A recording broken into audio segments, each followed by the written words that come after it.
नमस्कार, आप देख रहे हैं सूर्या समाचार। आपके साथ मैं हूं अजिता जैन। आज पेश होने जा रहा है आम बजट। वित्त मंत्रालय पहुंच चुकी है वित्त मंत्री निर्मला सीतारमण।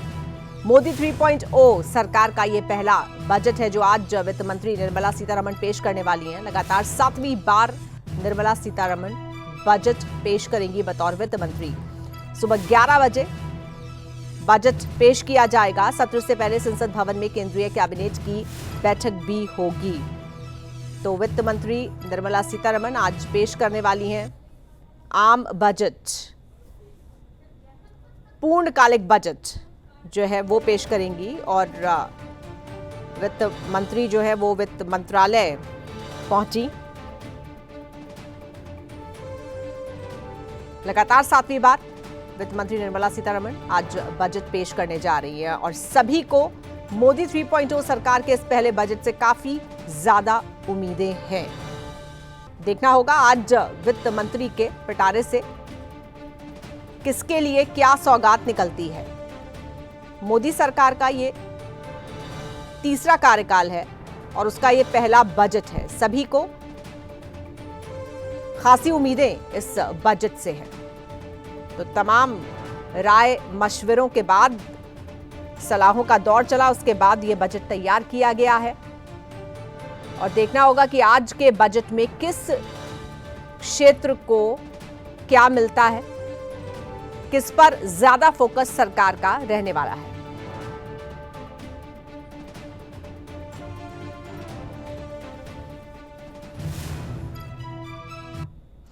संसद के मॉनसून सत्र की शुरुआत हो गई और आज पेश होने जा रहा है देश का आम बजट। मोदी 3.0 सरकार का पहला बजट। सत्र से पहले पीएम मोदी ने संसद परिसर से देश की जनता को संबोधित किया और कहा कि हमारा लक्ष्य सरकार की गारंटी को जमीन पर उतारना है। आने वाला बजट देश के हर वर्ग को ध्यान में रखकर बनाया गया है। बजट से पहले सदन में आर्थिक सर्वे रिपोर्ट भी रखी गई।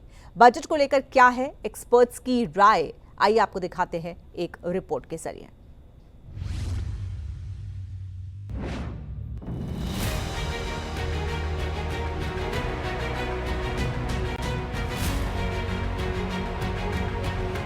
देश की वित्त मंत्री निर्मला सीतारमण ने साल 2023-24 का आर्थिक सर्वे संसद में पेश किया और कहा कि कई चुनौतियों के बाद भी भारत की अर्थव्यवस्था ने वित्त वर्ष 2023 में बनी गति को वित्त वर्ष 2024 में भी जारी रखा। आपको बता दें कि वित्त वर्ष 2024 में भारत की वास्तविक जीडीपी में 8.2% की वृद्धि हुई, जो वित्त वर्ष 2024 की 4 तिमाहियों में से 3 में 8% के आंकड़े को पार कर गई है। लिहाजा इस बार वित्त में देश के सभी वर्गों को विशेष उम्मीद है। खासकर किसान और मिडिल क्लास बजट से ढेरों उम्मीदें लगाए बैठा है। कृषि एक्सपर्ट डॉक्टर मुकेश भाकर ने कहा कि इस बार कृषि के बजट को बढ़ाना चाहिए जिससे किसानों को बेहतर सुविधा मिल सके। कृषि एक्सपर्ट डॉक्टर मुकेश भाकर ने और क्या कुछ कहा, सुनिए आप। कल एग्रीकल्चर का बजट पेश होने वाला है और इस बजट से हमें क्या क्या उम्मीदें हैं वो थोड़ा सा मैं बताना चाहता हूँ। सबसे पहला जो काम है वो जो एग्रीकल्चर का बजट है उसको इंक्रीज करना चाहिए ताकि किसानों को काफ़ी अच्छी सुविधाएं मिल सकें। अब बात आती है सुविधाओं की। सुविधाएं क्या क्या किसान को मिलनी चाहिए। सबसे पहले जो इंटीग्रेटेड पेस्ट मैनेजमेंट है जो बिल्कुल हम भूल चुके हैं। हम ऑर्गेनिक की प्राकृतिक खेती की बात करते हैं लेकिन एक डायरेक्ट उसको प्राकृतिक खेती पे लाना बड़ा डिफिकल्ट हो जाता है। तो इंटीग्रेटेड पेस्ट मैनेजमेंट के जो प्रोग्राम्स हैं वो उन पर बजट होना चाहिए। वहीं बैंकर चंद्रशेखर शर्मा ने कहा कि आम जनता को टैक्स में छूट मिलनी चाहिए और 12 लाख तक की आय पर कोई टैक्स नहीं होना चाहिए।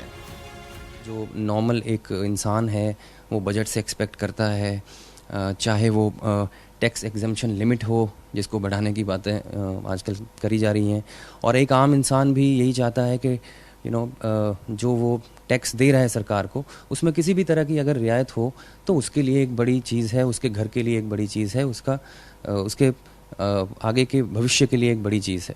तो मेरे हिसाब से टैक्स एग्जम्पशन लिमिट जो है वो हमें बढ़ाकर कम से कम 12 लाख रुपए करनी चाहिए ताकि हम एनकरेज करें, एम्पावर करें अपने टैक्स पेयर को। चार्टर अकाउंटेंट वरिंदर गर का भी कुछ ऐसा ही मानना है। वरिंदर गर ने कहा कि आम बजट से जनता को बहुत उम्मीदें हैं जिस पर खरा उतरने की सरकार पूरी कोशिश करेगी। खास तौर पर सरकार को शिक्षा स्वास्थ्य के बजट को बढ़ाना चाहिए।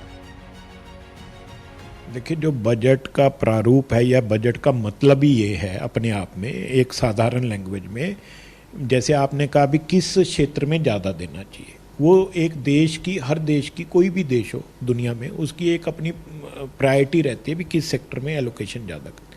उसको बैलेंस करना ही बजट का काम है और उसीलिए उसको बजट बोला गया भी कि विभिन्न विभिन्न क्षेत्रों को कितना कितना पैसा दिया जाए। मेरे हिसाब से as a income tax consultant भी और एज ए इकोनॉमिस्ट भी, हेल्थ और एजुकेशन का बजट बहुत ज़्यादा सरकार को बढ़ा देना चाहिए। बहरहाल 23 जुलाई को संसद में वित्त मंत्री निर्मला सीतारमण बजट पेश करेंगी, जिससे देश के सभी तबकों को उम्मीदें हैं। देखना दिलचस्प होगा कि देश की विकास दर को बनाए रखने के लिए वित्त मंत्री आम जनता को क्या राहत देती हैं। सूर्या समाचार के लिए चंडीगढ़ से रवि चंदेल की रिपोर्ट।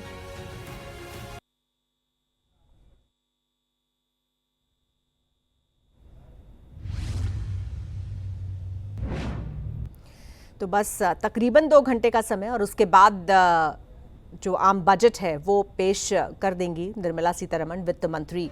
ऐसे में सभी को काफ़ी ज़्यादा उम्मीदें हैं, लेकिन ये जो बजट आएगा इसका फोकस किन क्षेत्रों पर ज़्यादा हो सकता है ये आप देख सकते हैं ग्राफिक्स के माध्यम से।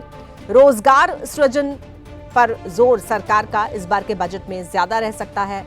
इंफ्रास्ट्रक्चर को और मजबूती देने की कोशिश होगी सरकार की। एमएसएमई सेक्टर पर भी जोर हो सकता है। कृषि सेक्टर को बढ़ावा देने के लिए कई योजनाओं का ऐलान किया जा सकता है। मिडिल क्लास जो कि लंबे समय से अपने आप को काफी उपेक्षित महसूस करता आ रहा है, उसके लिए भी इस बार सरकार के बजट के पिटारे में सौगात हो सकती है। राज्यों की क्षमता को बढ़ाने पर भी सरकार इस बार के बजट में जोर दे सकती है। तो तमाम ऐसे क्षेत्र हैं जिनमें से ये प्रमुख क्षेत्र जिन पर आज के बजट में ज्यादा फोकस सरकार का रह सकता है। उम्मीद हर वर्ग को है कि सभी के लिए कुछ ना कुछ होगा, और खासकर प्रधानमंत्री ने कल जब सदन में ये कहा कि सभी वर्गों को ध्यान में रखकर इस बार का बजट बनाया गया है, तो उम्मीदें सभी की और ज्यादा बढ़ गई हैं। तो ये कुछ एक प्रमुख क्षेत्र जिसमें मोदी 3.0 सरकार का जोर ज्यादा रहने वाला है। रोजगार, इंफ्रास्ट्रक्चर, एमएसएमई सेक्टर, कृषि, मिडिल क्लास और राज्यों की क्षमता।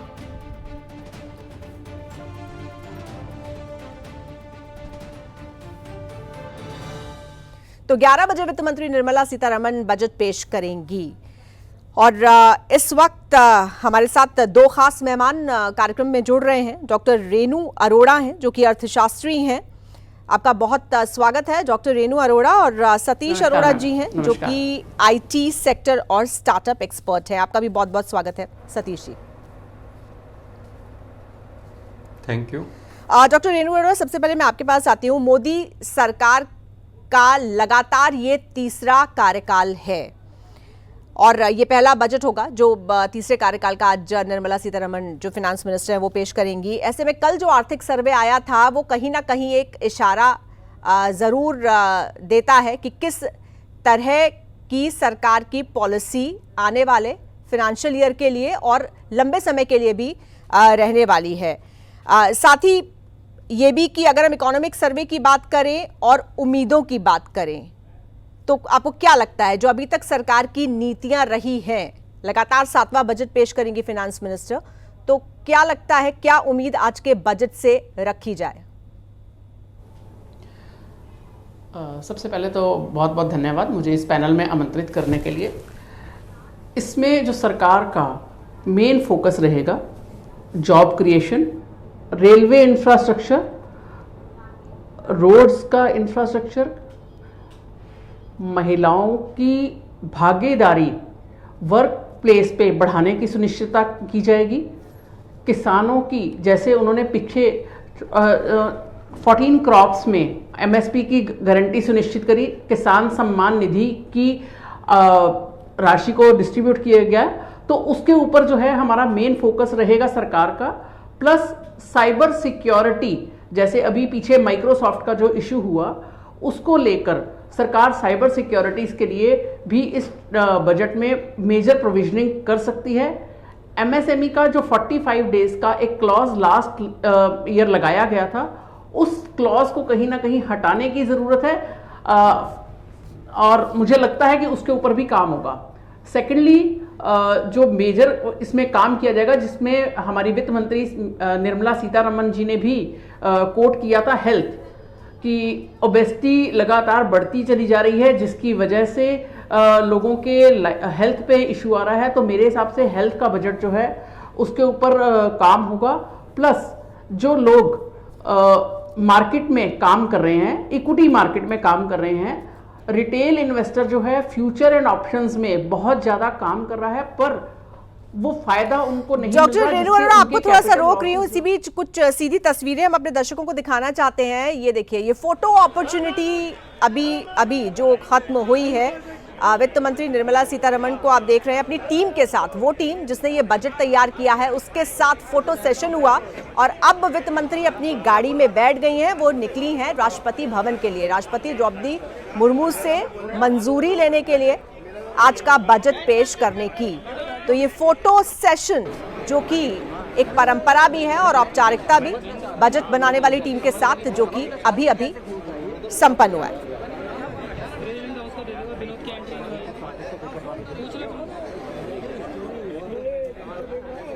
और एक बार फिर से हम रुक करेंगे अपने खास मेहमान डॉक्टर रेणु अरोड़ा बात करी थी। डॉक्टर रेणु अरोड़ा बता रही थी कि कौन कौन से वो खास सेक्टर्स हैं जिन पर इस बार सरकार का फोकस रहने वाला है। प्रधानमंत्री ने भी इस बार सदन में ये कहा कि हर वर्ग को ध्यान में रखकर ये बजट बनाया गया है। आपने कृषि का जिक्र किया, आप हेल्थ सेक्टर की बात कर रही थी। अपनी बात आप पूरी करिए, उसके बाद मैं सतीश अरोड़ा जी के पास जाऊंगी।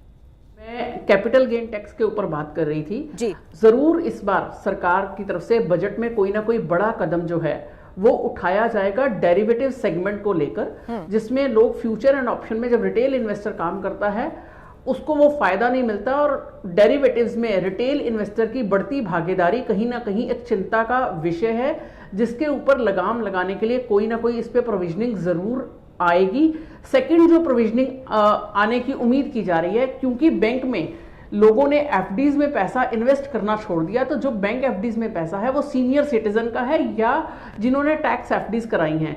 तो क्योंकि उस एफडी के ऊपर जो है टैक्स रेट हमारा ज्यादा आता है और कैपिटल गेन के ऊपर हमारा टैक्स कम है, तो कहीं ना कहीं उसको बैलेंस करने की बात की जाएगी, क्योंकि बैंक्स जो फंडिंग करता है वो कस्टमर के पैसे से फंडिंग आगे करता है। तो अगर बैंक में वो फंडिंग नहीं जाएगी ड्यू टू दिस मिसमैच, तो उसके ऊपर कहीं ना कहीं सरकार जरूर मुझे लगता है कि आज उसके ऊपर एक कोई ना कोई बड़ा कदम लेकर आएगी, ताकि जो आपस में मार्केट में मिसमैच का एक बना हुआ है उसके ऊपर जो है काम हो सके। और एक सबसे बड़ी बात जो मैं आपको यहाँ बताना चाहूंगी कि अगर आप नोट करेंगे, नेशनल स्टॉक एक्सचेंज और बॉम्बे स्टॉक एक्सचेंज में जितनी रिटेल इन्वेस्टर की भागीदारी और अकाउंट्स एकदम से डीमैट के शूट हुए हैं, वो दिखाता है कि रिटेल इन्वेस्टर जो है उसने अपनी इक्विटी में पार्टिसिपेशन बहुत ज्यादा बढ़ा दिया, और कहीं ना कहीं वो बैंक्स के डिपॉजिट्स के लिए चिंता का विषय है।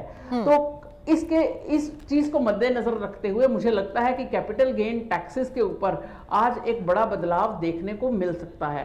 प्लस हाउसिंग में भी जैसे हाउसिंग की जो प्रिंसिपल और इंटरेस्ट अमाउंट की हमारी डिडक्शन थी, उसमें भी एक बड़ा बदलाव देखने को हमें मिल सकता है। चूंकि ये कहा जा रहा है ये बजट सभी वर्गों को साधने का बजट है, तो इसमें मिडिल क्लास को भी कहीं ना कहीं स्टैंडर्ड डिडक्शन और हाउसिंग लोन की सब्सिडी और प्लस इंश्योरेंस में जो हमारा अमाउंट जो है पे किया जा रहा है उसके ऊपर कहीं ना कहीं एक डिडक्शन मिलने की राहत जो है हमें नजर आ सकती है। प्लस एक जो कहा जा रहा है पब्लिक एंड प्राइवेट पार्टनरशिप को बढ़ावा देने की बात की जा रही है, तो उसमें भी काम हो सकता है कि जो प्रोजेक्ट्स हैं सरकार प्राइवेट पार्टनरशिप को बढ़ाकर उसके ऊपर काम कर सके। तो इस बजट के साथ हमें ये कुछ इस तरह से लगती हुई उम्मीदें नजर आ रही हैं। बड़ी आइडियल सी तस्वीर यहाँ पर बनती हुई नजर आ रही है आपकी बातचीत से। मतलब जो भी कोई अभी सुन रहा होगा बड़ा खुश होगा, खासकर मिडिल क्लास का जिक्र मैं एक बार फिर से इसलिए करना चाहती हूँ क्योंकि मिडिल क्लास लगातार अपने आप को निगलेक्टेड महसूस करता आया हुआ है। उसके ऊपर कोई एक्स्ट्रा बोझ नहीं डाला गया है, लेकिन जो उसकी उम्मीदें हैं वो हर बजट में कहते हैं उनको धक्का लग जाता है, तो हो सकता है आज उसको खुश होने का मौका मिले। और आपकी बातों से मुझे लग रहा है कि शायद जो कंज्यूमर है उसके हाथ में ज़्यादा पैसा देने की भी कोशिश सरकार की होगी। हालांकि यहाँ पर हमने बिजनेस क्लास का जिक्र नहीं किया है, व्यापारियों का जिक्र नहीं किया है। आपके पास मैं आऊँगी डॉक्टर रेणु अरोड़ा, दोबारा चलते हैं सतीश अरोड़ा जी के पास। आप सतीश अरोड़ा जी IT सेक्टर को और स्टार्टअप को रिप्रेजेंट करते हैं, मुझे बताएं IT सेक्टर की उम्मीदें क्या हैं, स्टार्टअप जो सेक्टर है उसकी क्या उम्मीदें हैं आज के बजट से, और किस तरह की चुनौतियां ये सेक्टर अभी फेस कर रहा है? मैं स्पेसिफिकली बात करूं अगर IT सेक्टर, टेक्नोलॉजी सेक्टर और स्टार्टअप्स की, तो पिछले कुछ बजट्स में अगर हम देखें तो बहुत सारी स्कीम्स, बहुत सारी ग्रांट ऑप्शंस आई हैं जिसकी वजह से स्टार्टअप्स को एक इंक्यूबेट करने के लिए एक प्लेटफॉर्म मिल रहा है, जो गवर्नमेंट की तरफ से आई थिंक किया हुआ काफ़ी सराहनीय वादा है और इसमें काफ़ी काम भी हो रहा है। इसके अलावा I think there is when जब हम बात करें कि कोई भी स्टार्टअप जब एक स्टेज से, एक इंक्यूबेशन सीड स्टेज से एडवांस स्टेज में, ग्रोथ स्टेज में पहुंचता है, तो एक्सेसिबिलिटी ऑफ फंड्स एक बहुत बड़ा चैलेंज बन के आ रहा है स्टार्टअप्स के लिए। जो एक्सेसिबिलिटी ऑफ फंड्स है उसमें जो एंजल टैक्स जो सरकार ने लगाया हुआ है उसके ऊपर आई थिंक अगर कुछ रिलैक्सेशन मिलती है तो जो मेरे को लगता है जो आज की डेट में जो स्टार्टअप इकोसिस्टम है वो इससे मच बेटर इवॉल्व हो सकता है। और दूसरा एरिया मैं चाहूँगा, टेक्नोलॉजी के अंदर बहुत सारी ऐसी टेक्नोलॉजी कंपनीज हैं जो R&D के ऊपर काफ़ी काम करती हैं। तो R&D के ऊपर काम करने वाली जो कंपनीज हैं उनको सम वे डायरेक्ट और इनडायरेक्ट टैक्स क्रेडिट्स जो बेनिफिट है वो मिलना चाहिए। बहुत सारे कंट्रीज ऐसे हैं जिसकी वजह से बहुत सारी कंपनीज अपनी R&D की डिविजन्स को इंडिया से मूव करके उन दूसरे देशों में लेके जा रहे हैं। तो ये एक आई थिंक अनदर एरिया होगा टेक्नोलॉजी के अंदर जहाँ पे गवर्नमेंट कुछ बजट में कुछ इनके लिए एक रिलैक्स लेके आ सकती है। एंड तीसरा एरिया मैं टच पॉइंट करना चाहूँगा गेमिंग इंडस्ट्री के ऊपर। सो गेमिंग आज की डेट में बहुत ही ग्रोथ ओरिएंटेड और ग्रोथ फोकस्ड एरिया बन चुका है जहाँ पे बहुत सारी कंपनीज इसके ऊपर काम कर रही हैं। With the evolution of 5G technology यहाँ पे एक बहुत बड़ा पोटेंशियल है जो इस एरिया के अंदर है। लेकिन रियल मनी गेमिंग के ऊपर जैसे गवर्नमेंट ने आई थिंक कुछ टैक्स इस तरह से लगाए हैं जो कि एक बहुत ही टफ टास्क है किसी भी गेमिंग इंडस्ट्री के लिए एक रेवेन्यू मॉडल बनाना उसके ऊपर। तो आई थिंक इस एरिया में 3 एरियाज ऐसे हैं जिनके ऊपर अगर बजट में कुछ आता है तो आई थिंक IT सेक्टर और स्टार्टअप सेक्टर के लिए एक बहुत ही अच्छा बजट मैं इसको कंसिडर कर सकता हूँ। आपने कहा कि जो टेक कंपनीज हैं जो खासकर R&D में काम करती हैं वो अपने जो ऑफिसेज हैं उनको इंडिया से हटाकर विदेशों में ले जा रही हैं, ऐसा क्यों हो रहा है? वो देश आपके R&D के ऊपर, अगर आप कोई भी R&D में काम करते हैं तो आपको कुछ ना कुछ आप उसके अगेंस्ट आपको बेनिफिट देते हैं। और दूसरा क्या है कि सबसे इम्पॉर्टेंट एरिया है जो कि IP है। R&D में जब भी कोई कंपनी काम करती है तो उसको रेवेन्यू की उम्मीद नहीं होती कभी भी। तो रेवेन्यू की उम्मीद किए बिना R&D के लिए काम करना एक स्टार्टअप के लिए बहुत मुश्किल काम हो जाता है। जो भी एग्जिस्टिंग कॉरपोरेट्स हैं जो रेवेन्यू जनरेटिंग हैं वो R&D के ऊपर पैसा खर्च कर सकती हैं। जो कोई भी नई स्टार्टअप्स हैं उनके लिए बहुत मुश्किल है। या तो उनके पास एक्सेसिबिलिटी ऑफ फंड्स होनी चाहिए ताकि वो R&D के ऊपर अपना डीप टेक के ऊपर अपना काम कर सके, क्योंकि वो सारे के सारे काम जो कर रही हैं ये एक फ्यूचर के ऊपर काम है, एक फ्यूचर विजन है कि हाँ इस तरह से किसी भी एक प्रॉब्लम को सॉल्व किया जा सकता है और इस प्रॉब्लम से किसी और बड़ी प्रॉब्लम सॉल्व हो सकती है और वो एक मास ऑडियंस के लिए वो एक सोल्यूशन बनाया जा सकता है। तो उसमें क्या होता है कि बहुत सारा एक्सपेंस इन्वॉल्व होता है और लेकिन उसका जो बेनिफिट है वो लेटर स्टेजेस पे ऑलवेज मिलता है अगर वो टेक्नोलॉजी अडॉप्ट होती है पब्लिकली, यूज़र के लिए, कंज्यूमर के लिए या किसी और कन्वीनियंस के लिए वो बेनिफिट होती है तो उसका बेनिफिट डेफिनेटली मिलता है। तो ये जो टेक्नोलॉजी R&D के ऊपर है तो आई थिंक बहुत सारी गवर्नमेंट्स, बहुत सारे कंट्रीज़ में, स्टेट्स में आपको कुछ बेनिफिट्स देती हैं जिसमें क्या होता है कि कुछ R&D का कुछ शेयर वो आपको सपोर्ट करती हैं in terms of resources cost, in terms of infrastructure, तो ये वाली सारी जो बेनिफिट्स हैं वो अट्रैक्ट करती हैं इन कंपनीज को उन देशों में मूव करने के लिए।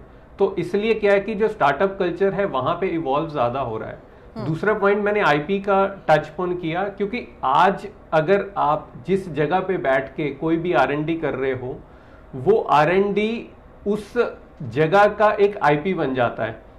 अगर वैक्सीन की, अगर मैं कोविड की बात करूं, एक कोवैक्सीन जो कोई भी कोविशील्ड या कोई भी वैक्सीन बनी, जिस देश में बनी उस देश का उसके ऊपर आईपी होता है, उस कंपनी का उसके ऊपर आईपी होता है। तो सेम चीज R&D में, डीप टेक में आप जो भी काम कर रहे हो उसका एक आईपी है।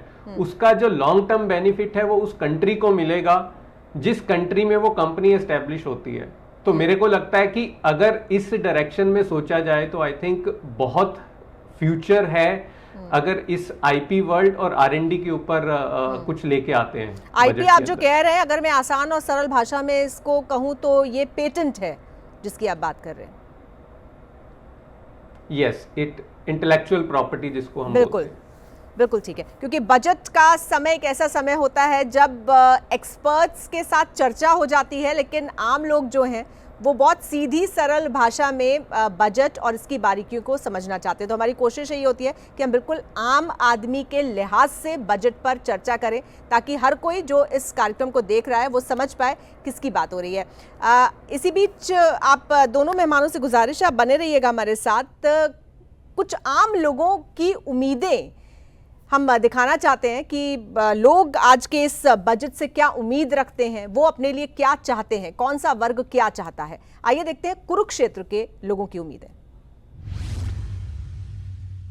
ब्राह्मण तीर्थोद्धार सभा का प्रधान महासचिव हूँ, एक सीनियर सिटीजन हूँ।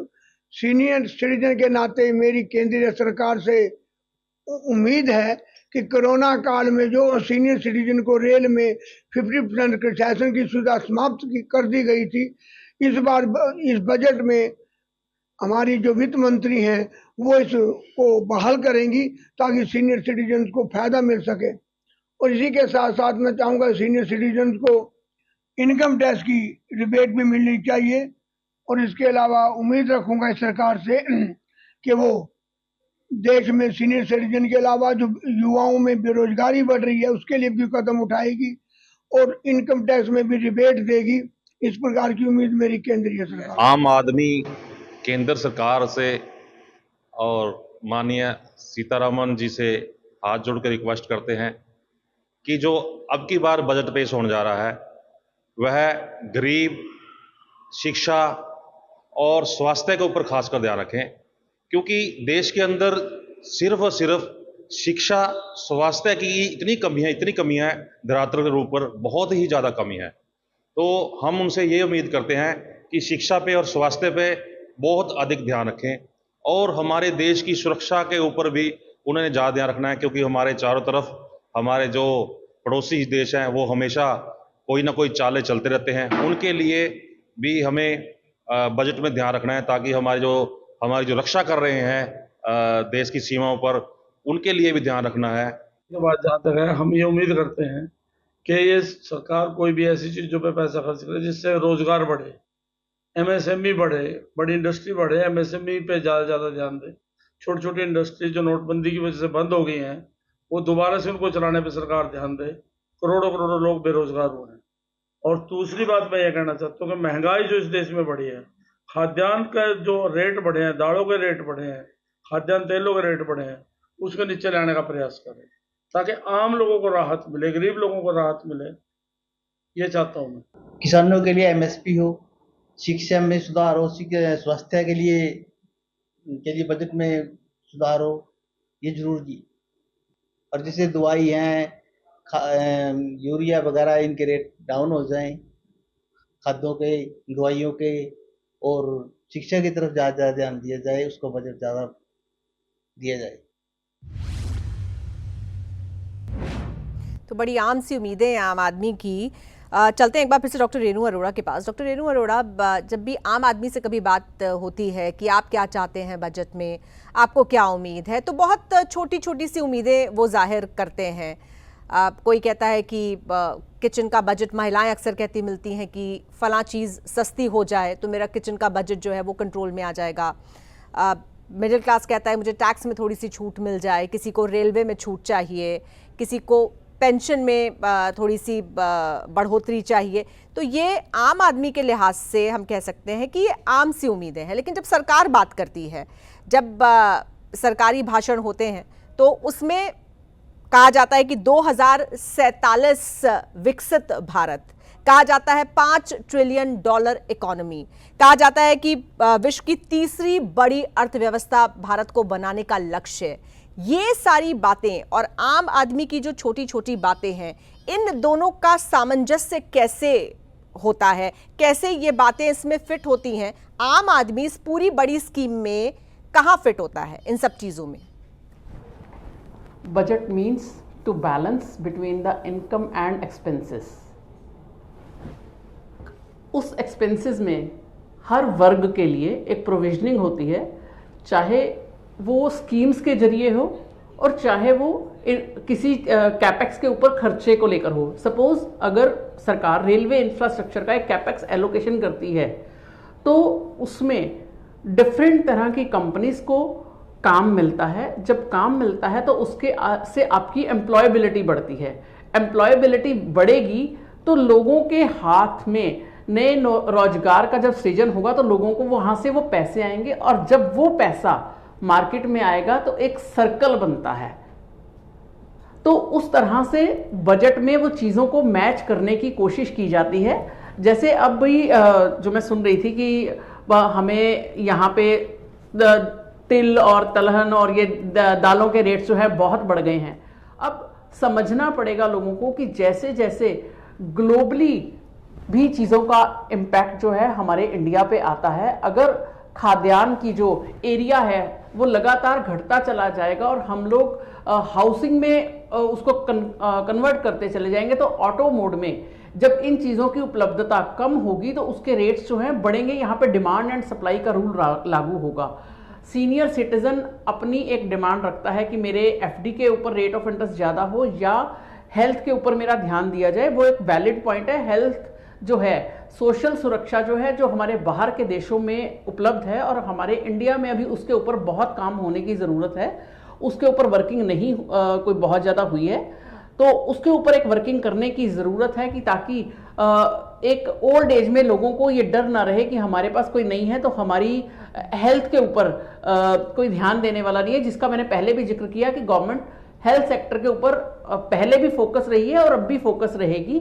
एंड अगर हम महिलाओं की बात करते हैं तो गवर्नमेंट ने फ्री सब्सिडीज के फॉर्म में या जैसे उज्ज्वला गैस योजना कह दें, हर घर जल कह दें, तो इन सब योजनाओं को लागू करने में कहीं ना कहीं पैसा खर्च होता है, जो इनकम टैक्स पेयर का भी पैसा जुड़ा होता है और जिसका बेनिफिट जो है नॉन इनकम टैक्स पेयर को जाता है।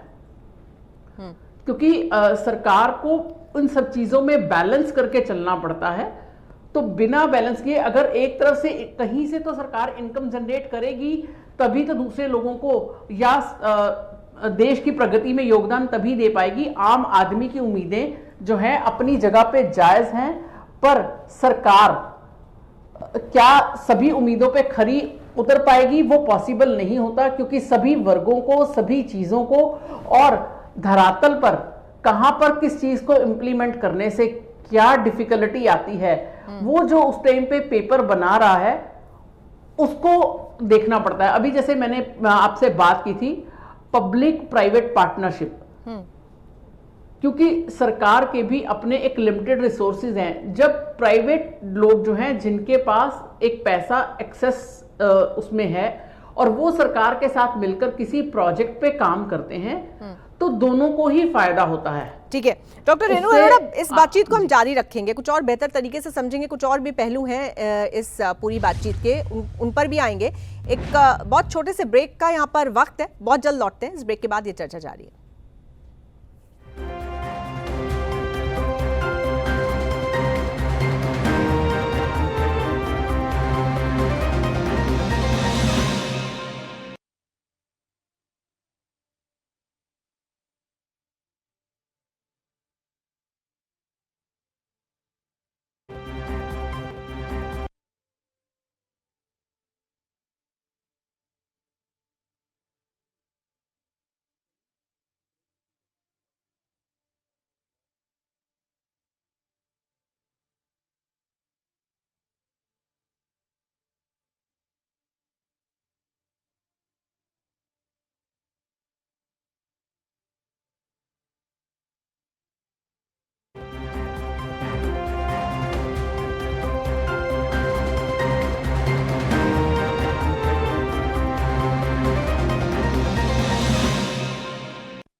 तो अब से ठीक 1.5 घंटे बाद आम बजट पेश होने वाला है और आज सभी की निगाहें वित्त मंत्री निर्मला सीतारमण के ऊपर लगी हुई हैं कि फिनेंस मिनिस्टर के बजट पिटारे से आज क्या निकलेगा।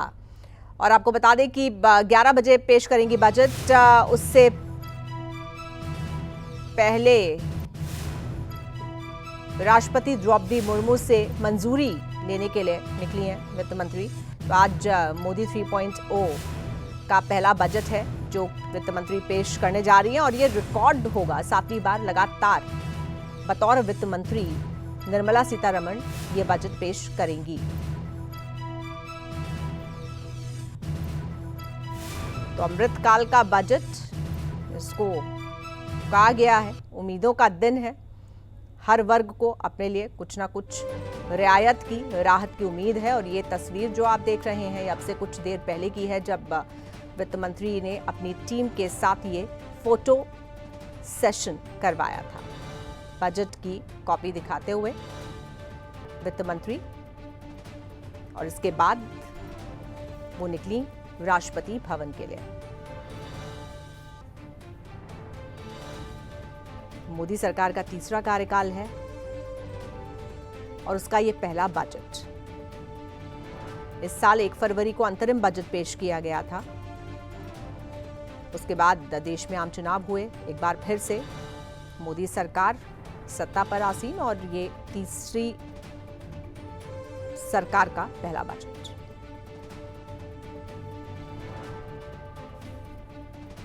कल आर्थिक सर्वेक्षण पेश किया गया था जिसमें कहा गया था कि देश विकास की डगर पर मजबूती से चल रहा है। 2025 के लिए जीडीपी ग्रोथ 6.5 से 7% का अनुमान जताया गया था। तमाम बिंदुओं को छुआ गया था। इकोनॉमिक सर्वे रिपोर्ट जो पेश हुई थी कल, जिसमें नौकरियों पर भी जोर था। वहीं 2047 विकसित भारत के रोड मैप का भी जिक्र था। तो उम्मीद सभी को है आज के इस बजट से, लेकिन खास फोकस किन चीजों पर हो सकता है ये आप ग्राफिक्स के जरिए समझ सकते हैं। टैक्स स्लैब में बदलाव हो सकता है। देश का मिडिल क्लास टैक्स स्लैब में बदलाव की उम्मीद लगाए हुए है। नई टैक्स व्यवस्था में 3 लाख रुपए तक की आय पर छूट है। लोगों को उम्मीद है कि यह छूट और ज्यादा बढ़ेगी और इसको 5 लाख रुपए तक किया जा सकता है। बेसिक सैलरी में बढ़ोतरी हो सकती है। अभी तक बेसिक सैलरी 15,000 रुपए है, इसको बढ़ाया जा सकता है। तो सरकार बेसिक सैलरी में बढ़ोतरी का ऐलान कर सकती है। 15 से बढ़ाकर 25,000 रुपए इसको किया जा सकता है। 10 साल के बाद पहली बार बेसिक सैलरी में बदलाव होगा अगर आज ऐसा होता है तो।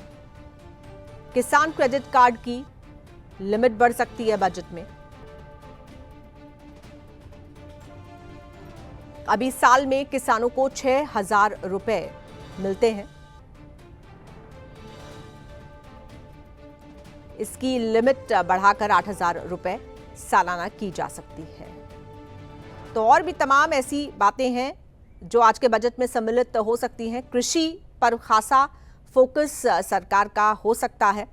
और एक बार फिर से हम रुक करेंगे अपने मेहमान का। डॉक्टर रेणु अरोड़ा से हमारी बातचीत हो रही थी। डॉक्टर रेणु अरोड़ा, जब 1 फरवरी को अंतरिम बजट पेश किया गया था उस वक्त वित्त मंत्री ने सदन में ये कहा था कि 4 जातियों का जिक्र हुआ था, गरीब, महिलाएं, युवा और किसान। तब माना यही गया था कि अगर सरकार इन 4 सभी को 4 कैटेगरीज में डिवाइड कर रही है तो पूरा फोकस इन 4 पर ही होगा। तो क्या आज का जो बजट होगा उसका फोकस भी इन 4 के इर्द गिर्द ही होगा?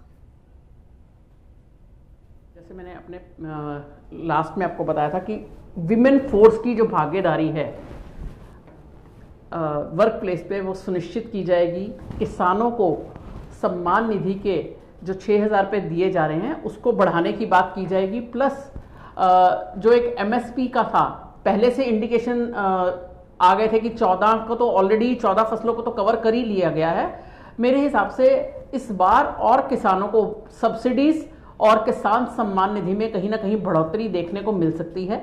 गरीबों के लिए 19 जून को एक जो अनाउंसमेंट हुई थी उसमें पीएम आवास योजना के तहत जो राशि है वो बढ़ाई गई थी, जिसमें और लोगों को कवर करने की बात की गई थी, तो गरीबों को वहां से साधने की बात की गई थी। और अगर मैं युवाओं की बात करूं तो आर्थिक सर्वेक्षण में भी ये बात सामने आई है कि युवाओं को प्रोत्साहित करने के लिए कहीं ना कहीं हमें जॉब्स क्रिएशन जो है वो करनी पड़ेंगी, और वो जॉब्स क्रिएशन करने के लिए बैकएंड पे जब हम अपने इंफ्रास्ट्रक्चर और इंडस्ट्री को बढ़ावा देंगे, जिसमें अभी एक चाइनीज एफडीआई की भी बात चल रही है, प्लस साइबर सिक्योरिटी पे बात चल रही है, एंड गुजरात जो एक आईएफएससी सिटी वहाँ पे खुला है, जिसमें हम इंडिया में ही रहकर और इंटरनेशनल कंपनीज के साथ काम कर सकते हैं।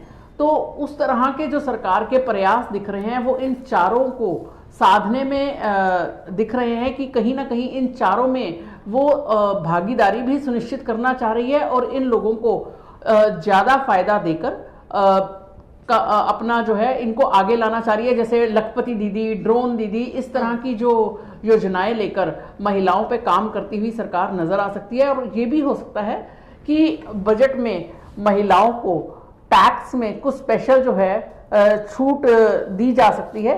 हालांकि मुझे नहीं लगता कि जो लोअर एक बेसिक एग्जम्पशन लिमिट है उसमें कोई बढ़ोतरी की जाए, पर जो ऊपर वाली जो चीजें हैं उनमें कहीं ना कहीं कुछ चेंजेस आते हुए दिख सकते हैं, ताकि जो है महिलाओं को और सीनियर सिटीजन्स को वहां पे हित साधा जा सके। प्लस जो सीनियर सिटीजन्स की एफडी के ऊपर टैक्स बैंक में लग रहा है उसके ऊपर जो है कोई रिफॉर्म जो है आ सकता है। और किसानों के लिए स्पेशल कुछ ट्रेनिंग सेशंस और कुछ और चीजें जो हैं उनके खाते में दी जा सकती हैं। गरीबों को राजकोषीय घाटे की जब बात होती है तो ये अनुमान जताया जा रहा है कि वो धीरे धीरे कम होता जा रहा है और आगे और भी कम होगा। अभी 5.1% राजकोषीय घाटा, यानी कि जो खर्च और आय के बीच का अंतर है राजकोषीय घाटा, उसका जिक्र किया गया था। मुझे ये बताएं कि अगर जैसे हर सेक्टर अपने लिए बहुत ज़्यादा चाहता है कि ज़्यादा से ज़्यादा बजट एलोकेट हो ताकि ज़्यादा से ज़्यादा उस सेक्टर में काम हो, लेकिन इनकम के सोर्सेज सरकार कैसे बढ़ाएगी? ये जो राजकोषीय घाटा कम होने की बात हो रही है ये कैसे होगा? क्योंकि एक बात ये भी आती है कि बहुत ज़्यादा कर्ज सरकार ले रही है, या विपक्ष अक्सर ये कहकर टारगेट करता है सरकार को कि सरकार बहुत ज्यादा कर्ज में डूबी हुई है, ज्यादा कर्ज लेना पड़ रहा है। जब हम बजट को देखते हैं तो हम इसमें जीएसटी कलेक्शन और डायरेक्ट और इनडायरेक्ट टैक्स की कलेक्शन को अगर हम उनकी बढ़ोतरी को देखें तो हमें समझ में आएगा कि हमारा राजकोषीय घाटा क्यों कम हो रहा है। क्योंकि सरकार ने धीरे धीरे करके हर वर्ग को साधना शुरू किया, मिनिमम लिमिट को रेज अप ना करके आगे आने वाली चीजों में एग्जम्पशन देनी शुरू करी, जिससे ये पता लग सके कि हमारे पास एक्चुअल टैक्स पेयर कहाँ कितने हैं। जब से जीएसटी एप्लीकेबल हुआ है, आप हर क्वार्टर में जीएसटी की जो कलेक्शन है वो लगातार बढ़ती चली जा रही है। इसका मतलब हम सीधा सीधा ये लगा सकते हैं कि काम हो रहा है तो जीएसटी की कलेक्शन हो रही है। अगर काम होगा ही नहीं तो जीएसटी की कलेक्शन कैसे होगी? लोग इनकम टैक्स जो है डायरेक्ट टैक्स की कलेक्शन लगातार बढ़ती चली जा रही है। उसका क्या रीजन है? लोगों के हाथ में पैसा खर्चने के लिए आ रहा है, लोगों की इनकम बढ़ रही है।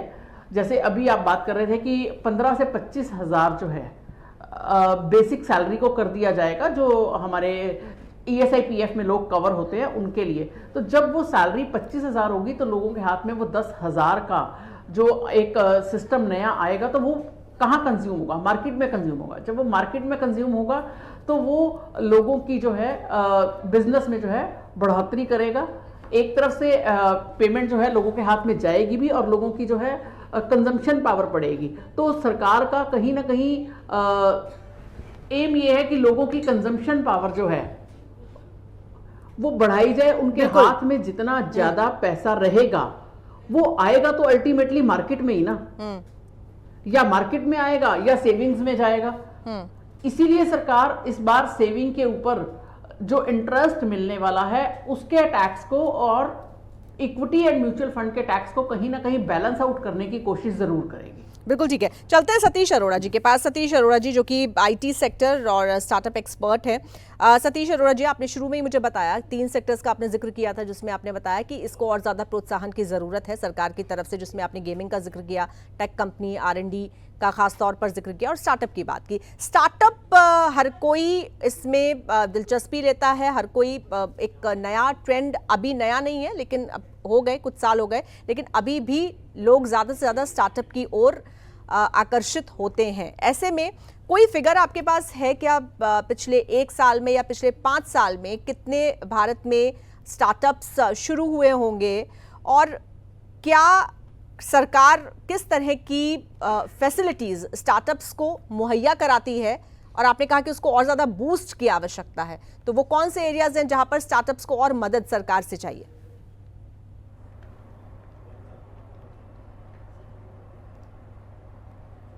मेरे पास अभी हैंडी फिगर तो नहीं होगी कि कितने स्टार्टअप स्टार्ट हुए हैं, बट आई थिंक अगर मैं इस पे बात करना चाहूँ कि सरकार की तरफ से क्या प्रोत्साहन या वो दिया जा रहा है, तो उसमें एक ग्रांट लेवल होता है, सीड लेवल ग्रांट जिसको हम बोलते हैं कि जब भी कोई कंपनी शुरू करता है तो अगर वो कुछ क्राइटेरियाज कुछ क्वालिफाई करता है, उस स्टार्टअप पॉलिसी के अंडर आता है, तो उसको एक ग्रांट दी जाती है गवर्नमेंट की तरफ से।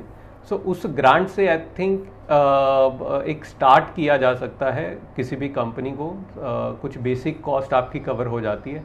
जैसे पंजाब में अगर बात करें तो पंजाब में वो 3 लाख की ग्रांट मिलती है जो कि सेंटर की तरफ से आती है, देन स्टेट गवर्नमेंट उसको इशू करती है। तो वो उस स्टार्टअप पॉलिसी के अंडर रजिस्टर करने के बाद आप उस ग्रांट को एक्सेस कर सकते हैं। उसके अलावा जो एडवांस लेवल पे भी ग्रांट मिलती हैं जिसको और इसका सबसे बड़ा बेनिफिट जो ये होता है वो होता है कि इक्विटी फ्री ग्रांट है। अगर आप कोई भी सीड राउंड या एंजल राउंड के लिए जाते हैं तो आप अपनी कंपनी में से अपना जो हिस्सा है वो डाइल्यूट करते हैं, लेकिन जो ये ग्रांट है इसमें आपको आपका हिस्सा डाइल्यूट करने की जरूरत नहीं होती। ये गवर्नमेंट की तरफ से एक इनिशियल सपोर्ट होता है। सिमिलरली एक MSMEs के लिए भी एक सपोर्ट रहता है जो गवर्नमेंट की तरफ से होता है। इसके अलावा डीप टेक कंपनीज को आई थिंक जो एरिया अभी मैंने जो बात करी थी, एक R&D के ऊपर, IP के ऊपर और गेमिंग इंडस्ट्री के ऊपर मैंने बात करी थी। इसके अलावा मैं ये एक चीज़ और ऐड करना चाहूँगा इसके अंदर, एक आज की डेट में आर्टिफिशियल इंटेलिजेंस की बहुत ज़्यादा बातें हो रही हैं। बिल्कुल, हर कंपनी जो भी एक स्टार्टअप है किसी भी एरिया के अंदर काम कर रही है तो वो इसके ऊपर काम कर रही है, इसके ऊपर बात होती है। बहुत सारे देशों में इसको बहुत ही एक्सेप्टेबली लिया गया है और इसका यूज़ किया जा रहा है।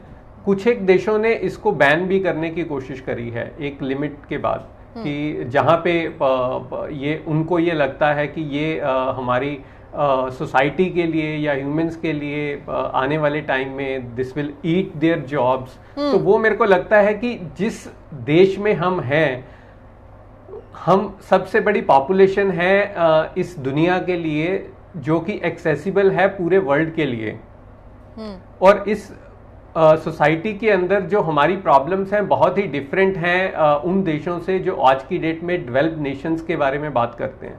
तो आर्टिफिशियल इंटेलिजेंस एक ऐसा हथियार हो सकता है जिससे हम उनमें से बहुत सारी ऐसी प्रॉब्लम्स हैं जिनको हम सॉल्व कर सकते हैं। तो बहुत सारी कंपनीज भी काम कर रही हैं, बहुत सारी प्रॉब्लम्स ऐसी हैं जिनको सॉल्व किया जा सकता है, और अगर इनके लिए उन कंपनीज के लिए जो इसके ऊपर काम कर रही हैं कुछ ना कुछ उनके लिए कुछ बेनिफिट आता है, तो मेरे को लगता है कि इस एरिया को और ज्यादा प्रोत्साहन मिलेगा। सतीश जी, आप ये कह रहे हैं कि आर्टिफिशियल इंटेलिजेंस आने से जो ह्यूमन जॉब्स हैं, जो लोगों की नौकरियां हैं, उस पर कोई खतरा नहीं है? आदमी की जरूरत उतनी ही वैसे ही उसी तादाद में बरकरार रहेगी?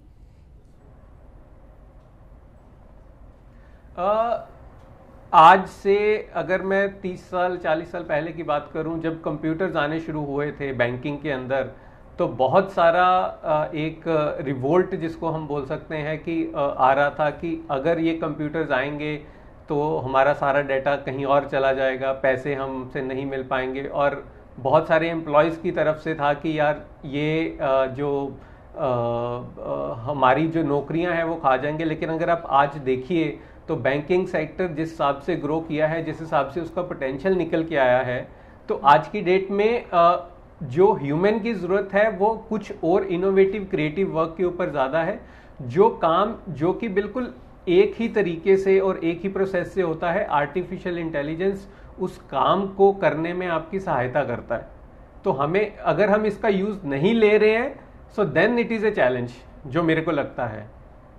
This is not a challenge or a threat to the human being or the jobs, but it will be a challenge if we will not adapt it, if we will not accept it that this is the truth. तो जब आप उसको accept करेंगे और उसको use करना शुरू करेंगे, आपको अपने आप एहसास होना शुरू हो जाएगा कि कैसे ये आपकी लाइफ में एक कंफर्ट और कन्वीनियंस लेके आ सकता है। लेकिन ये भी एक बहुत बड़ी सच्चाई है सतीश जी, अगर हम विदेशों से तुलना करते हैं तो वहां पर मैनलेस सिस्टम का कॉन्सेप्ट बहुत ज़्यादा है और उस सिस्टम को हम यहाँ पर लागू करने के लिए नहीं सोच सकते। वो एक अलग बात है कि विदेशों में बहुत सारी यूरोपियन कंट्रीज़ हैं जहाँ पर जनसंख्या बहुत कम है, तो उन लोगों को वो सिस्टम सूट भी करता है। लेकिन यहाँ पर तो हम ऑलरेडी रोज़गार सृजन के नए नए तरीके और रोज़गार नहीं है, इसको लेकर इन चैलेंजेस से जूझते रहते हैं। लोगों को ये शिकायत रहती है और ये सच्चाई भी है कि अभी उस तरह से लोगों को नौकरियां नहीं मिल पा रही हैं। तो जो डेवलप्ड कंट्रीज़ हैं ऑलरेडी, वहाँ के चैलेंजेस, वहाँ का जो सिचुएशन है, वहाँ का जो एनवायरनमेंट है, उसको अगर हम कंपेयर करें डेवलपिंग नेशन से, तो दोनों में एक बड़ा फासला आपको नहीं लगता कि है? जो आप जिस एंगल से आप इसको देखना चाहते हैं, उससे आप इसको देख सकते हैं। जो मेरा देखने का है, मैं अब तक आई थिंक 20 से ज़्यादा देशों में ट्रैवल कर चुका हूँ बिजनेस के लिए और वैसे। तो रिसेंटली मैं अभी जापान गया हुआ था, जो कि आज की डेट में अगर हम बात करें तो जो देश की अर्थव्यवस्था है, तो उसमें तीसरा स्थान जो है वो जापान का आता है। तो अगर मैं उस देश की बात करूँ, हमारे साइज़ के हिसाब से, अगर हम जो हमारे देश का है एरिया, बहुत ही छोटा सा एरिया, एक स्टेट जिसको आप कह सकते हैं, उस एरिया में होगा। और उसकी जो, अगर आप पॉपुलेशन की बात करेंगे, आई थिंक 1/10 से भी कम होगी। लेकिन वो देश की तीसरी, वर्ल्ड की तीसरी, दुनिया की तीसरी अर्थव्यवस्था कैसे बन पाया है। तो ये आप देखेंगे कि वहाँ पे जॉब हैं, जॉब्स क्रिएट भी हो रही हैं और बहुत सारी दुनिया को वो कैटर भी कर रहे हैं। एंड लुक एट दैट कि हम कैसी अर्थव्यवस्था बना सकते हैं। हम कोई तीसरी नहीं, हम आई थिंक उससे बहुत बड़ी अर्थव्यवस्था का एक विजन लेके सोच सकते हैं। जैसे मैन्युफैक्चरिंग की बात कर लें, आज की डेट में मैन्युफैक्चरिंग में मशीन्स का इतना बड़ा योगदान है, आप उसके बिना सोच ही नहीं सकते। तो same AI is doing the same thing which can help you getting those things done. तो आपको ये चिंता का विषय नहीं होना चाहिए कि हम आगे क्या करेंगे। हमें चिंता का विषय एक प्रोग्रेसिव सोच के साथ ये सोच के चलना चाहिए कि अगर ये काम ऐसे हो सकता है, तो हमें जो आज की डेट में जो पॉपुलेशन है या जो आने वाली पीढ़ी है, उसको एक रीस्किल करने की जरूरत है, उस नई टेक्नोलॉजी के साथ करने के लिए। बिल्कुल, यानी कि हमको समय और टेक्नोलॉजी के साथ साथ, बिल्कुल ये तो आपने ठीक कहा सतीश जी, की चलने की ज़रूरत है, क्योंकि अब हम चीज़ों को ग्लोबल परिप्रेक्ष्य में देखते हैं, आइसोलेशन में नहीं देखते हैं। बहरहाल इसी बीच कुछ और लोगों की उम्मीदें हम एक बार दिखाना चाहते हैं। हमीरपुर के लोग आज के इस बजट से क्या चाहते हैं, आइए आपको दिखाते हैं। नरेंद्र मोदी का प्रधानमंत्री बनने पर तीसरी टर्म का पहला बजट है। इस बार एक ये नई बात है कि अपोजिशन का नेता अब पार्लियामेंट में बैठ रहा है। अपोजिशन जो है बड़ी तगड़ी बन के जो है वो पार्लियामेंट में पहुंची है। इस वजह से, उस अपोजिशन की वजह से इस बार का बजट जो है वो सभी समुदायों को लुभावने वाला होगा। किसानों की बात भी इसमें आएगी, बेरोजगारों की बात भी आएगी, महंगाई की बात भी आएगी। मुझे लगता है इस बार का बजट जो है तीसरी टर्म वाला मोदी का, अपना ये जो ऑपोजिशन है इसको सामने रखते हुए बनेगा और ये बजट जो है वो इस बार सभी लोगों के हित में होगा। देखो जी, पब्लिक को तो 3 चीज़ें चाहिए, रोटी, कपड़ा और मकान। ठीक है, मैं कर रहा हूँ मिडिल क्लास फैमिलीज की बात। तो मिडिल क्लास फैमिली वालों को तो चाहिए शिक्षा, रोजगार, स्वास्थ्य, ठीक है। अब इन 3 चीज़ों पे पिछली सरकार ने बिल्कुल भी ध्यान नहीं दिया पिछले 10 सालों से। रोजगार का बहुत बुरा हाल है, चाहे आप हिमाचल सरकार को ले लो, चाहे आप सेंट्रल सरकार को ले लो। महंगाई चरम सीमा पे है, स्वास्थ्य का बेड़ा गर्क है, हर जगह जहां मर्जी देख लो। तो यही उम्मीद है कि सरकार इन 3 चीज़ों पे ध्यान दे। बाकी किसानों के मुद्दे हैं, वो तो सरकार उस पर ध्यान देगी ही देगी, लेकिन 3 मुद्दों पे फोकस होना चाहिए: शिक्षा, स्वास्थ्य और रोजगार। चौथा मुद्दा जो आजकल बहुत ही ज़्यादा हावी हो चुका है वो है बिजनेस। लोगों के बिजनेस पिट चुके हैं। और इसी बीच आपको बता दें कि राष्ट्रपति द्रौपदी मुर्मू से मिली वित्त मंत्री निर्मला सीतारमण। उन्होंने राष्ट्रपति से ली बजट पेश करने की। तो राष्ट्रपति द्रौपदी मुर्मू से वित्त मंत्री निर्मला सीतारमण मिली हैं। वित्त मंत्री ने राष्ट्रपति से मंजूरी ली। वहीं संसद भवन में अब से कुछ ही देर में कैबिनेट की बैठक होगी। 10:15 बजे के आसपास का समय है जब केंद्रीय मंत्रिमंडल की बैठक होगी संसद भवन में।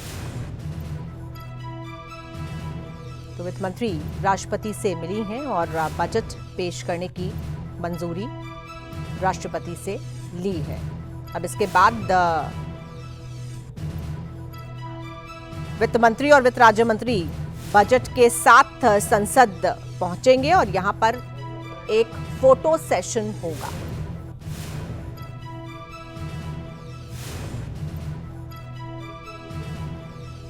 और उसके बाद 11 बजे बजट पेश किया जाएगा।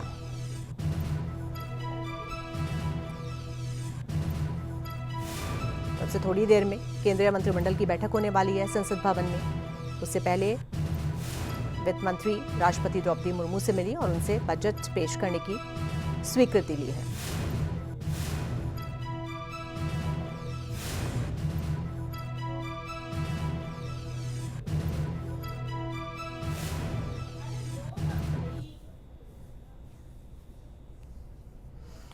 और ये देखिए, ये तस्वीर राष्ट्रपति द्रौपदी मुर्मू से मुलाकात की जब बजट पेश करने की मंजूरी लेने के लिए वित्त मंत्री निर्मला सीतारमण राष्ट्रपति द्रौपदी मुर्मू से मिलने पहुंची। और राष्ट्रपति ने वित्त मंत्री का मुंह मीठा कराया। और अब इसके बाद 10 बजे वित्त मंत्री और वित्त राज्य मंत्री पहुंचेंगे संसद भवन। यहां पर वो एंट्री लेंगे और एक फोटो सेशन होगा। उसके बाद 11 बजे बजट पेश किया जाएगा।